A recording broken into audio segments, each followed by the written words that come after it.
अस्सलामु अलैकुम and welcome. उम्मीद लरम چې تاسو بخیر. په نن کلاس کې به زده کوو په انګلیش کې خبرو لپاره د انګلیش 25 اهم جملې چې ډېر زیات استعماليږي او اهم دي.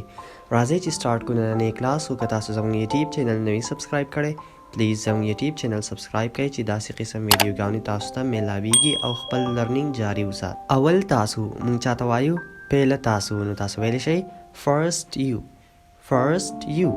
ښه چلن کوه یا ښه په اخلاقو باندې خبرې اترې کوه، نو تاسو ویلی شئ behave well. په خپله طریقه یې وکړه do it your way.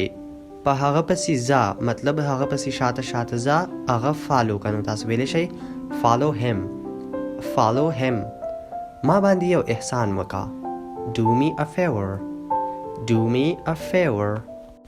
ما ته پته نشته، موږ نه څوک تپوس وکړي د څه باره کې او موږ ورته وایو ما ته هیڅ معلومات نشته، نو تاسو ویلی شئ I have no idea. څونه بېوقوفه، موږ وایو مړه دا څه بېوقوفه دی، نو تاسو ویلی شئ how stupid. هغه ایمانداره دی، نو تاسو ویلی شئ he is honest. honest وایي ایمانداره ته. هغه بے گناه دی یا هغه معصوم دی، نو تاسو ویلی شئ he is innocent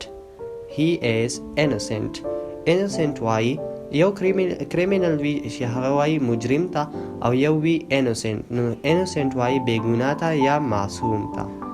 آیا ته لیونی are you mad.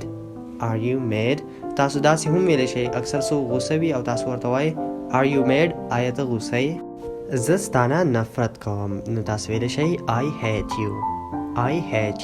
hate وایي نفرت ته. آیا ته دغلته یې are you there. چوپ شه، نو تاسو ویلی شئ shut up. یا موږ چاته وایو بکواس بند کا، نو هم په هغه ټایم کې تاسو په دې ایکسپریشن سره ویلی شئ shut up. اوس موږ وایو اوس پسه کوو، نو ویلی شئ what now. اوس مخکې بل څه، نو تاسو ویلی شئ what next now. اکثر موږ ته څوک کار راکړي او موږ هغه وکړو، نو موږ وایو نور خو څه نشته، نو تاسو ویلی شئ what next now. زما دواړه خوښ دي، نو موږ ویلی شو I like both. وایي دواړو ته. دا ناګزیر دی، نو تاسو ویلی شئ it's inevitable. هغه به راځي she will come. دلته کې د دې مطلب دی چې هغه جینۍ به راځي، ځکه چې شي سبجیکټیو پروناون دی د فیمیل دپاره، د جینۍ دپاره. که دلته کې he will come، نو بیا د دې دا مطلب و چې هغه الک به راځي. دا صفا کا clean it. ډېر لږ، موږ وایو لږ شان، نو تاسو ویلی شئ just a little.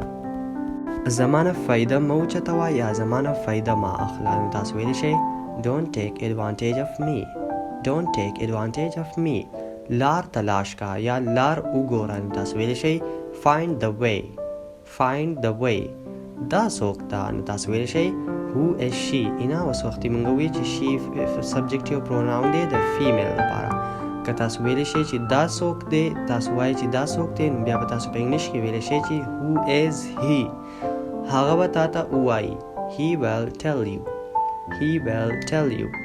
زه همیشه ستا سره یم، نو تاسو ویلی شئ I'm always with you. always مطلب دی همیشه.